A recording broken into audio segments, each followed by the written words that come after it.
Every morning, observant Jews begin their prayers by citing a significant list of commandments. These commandments are deemed so significant that any reward lavished upon man in this earth for the performance of these commandments is regarded as merely interest for their performance. In fact, the main reward for the performance, meaning the principle, can only be experienced in the world to come. At the end of this list of commandments, we affirm something quite fascinating. We note that the Torah study is equivalent to all of these commandments.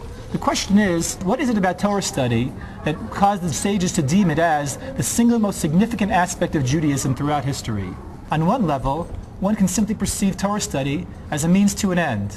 After all, there are no less than 613 commandments in the Torah. Many of them are quite complex and therefore require a great deal of instruction, a great deal of elucidation and commentary, and therefore Torah study is the vehicle which enables us to properly fulfill these commandments. In fact, however, this explanation fails to convey why Torah study has always occupied such primacy in Jewish thought.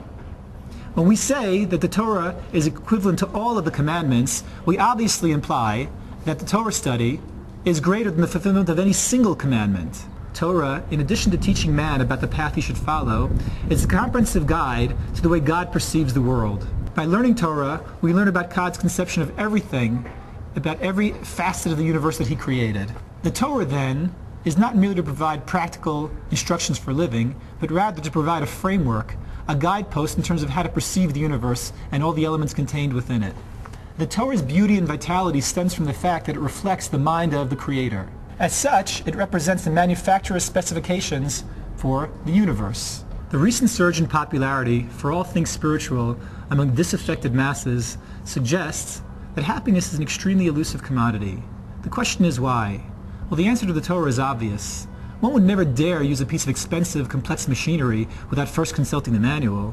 And yet, we human beings, who are the most complex creations of all, after ignoring the manufacturer's specifications, we wonder why happiness eludes us. It may come as a surprise that the Creator of the universe has provided exactly such a manual.